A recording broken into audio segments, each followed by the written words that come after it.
महाराष्ट्र में औरंगजेब को लेकर जारी बवाल थमने का नाम नहीं ले रहा है और कोल्हापुर समेत कई जगहों पर इसे लेकर तनाव भी देखा गया, जिसके बाद अब इस मामले पर राजनीति भी शुरू हो गई है। इस बीच राज्य के डिप्टी सीएम देवेंद्र फडणवीस की तरफ से इस विवाद को लेकर एक बयान सामने आया है। उनका कहना है कि भारत में मौजूद मुसलमान औरंगजेब के वंशज नहीं हैं।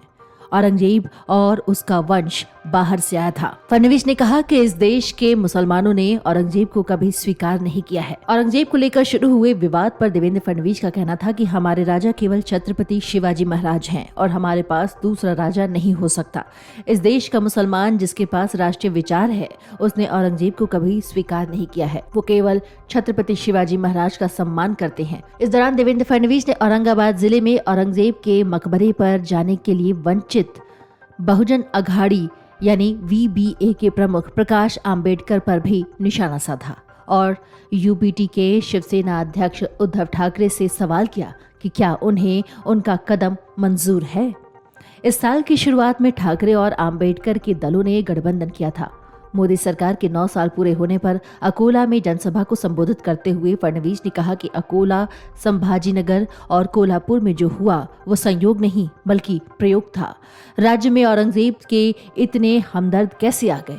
औरंगजेब हमारा नेता कैसे हो सकता है? औरंगजेब के मकबरे पर जाने को लेकर प्रकाश आंबेडकर पर निशाना साधते हुए फडणवीस ने उनसे पूछा कि ऐसा करने की क्या जरूरत थी। महाराष्ट्र में पिछले कई दिनों से औरंगजेब और टीपू सुल्तान को लेकर विवाद जारी है और कुछ युवकों ने सोशल मीडिया पर औरंगजेब की तस्वीर भी लगाई थी, जिसके बाद बवाल शुरू हुआ था। इस घटना के बाद कोल्हापुर में हिंसा हुई। विपक्ष आरोप लगा रहा है कि बीजेपी चुनाव से पहले औरंगजेब का मुद्दा जानबूझकर उठा रही है और वहीं शिंदे गुट और बीजेपी विपक्ष को इसका जिम्मेदार बता रहा है। महाराष्ट्र के डिप्टी सीएम देवेंद्र फडणवीस ने रविवार को राज्य के पूर्व मुख्यमंत्री उद्धव ठाकरे पर भी प्रहार किया। अकोला में उद्धव ठाकरे को जवाब देते हुए उन्होंने कहा कि उद्धव ठाकरे मोदी से मुकाबला नहीं कर सकते। वरिष्ठ नेता और डिप्टी सीएम देवेंद्र फडणवीस ने उद्धव ठाकरे पर हमला बोलते हुए आगे कहा कि घर बैठकर राजनीति करने वालों को मोदी शाह पता नहीं है। कांग्रेस और एनसीपी के साथ जाने की वजह से उद्धव ठाकरे की दुकान बंद हो गई है। वहीं विपक्ष की बैठक को लेकर भी उन्होंने हमला बोला। 23 जून को बिहार की राजधानी पटना में होने वाली विपक्ष की बैठक को लेकर भी हमला किया और कहा कि मोदी को हराने के लिए पटना में विपक्ष के नेता जुट रहे हैं। 2019 में भी सभी दल एक साथ आए थे, लेकिन उसका क्या हुआ? सभी ने देखा इस बार तस्वीर में उद्धव ठाकरे का नया चेहरा होगा।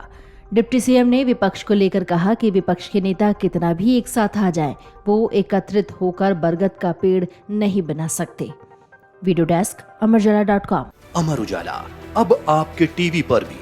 अपने स्मार्ट टीवी पर YouTube पर सर्च करें अमर उजाला, चैनल सब्सक्राइब करें और देखें ताजा खबरें, वो भी HD क्वालिटी में।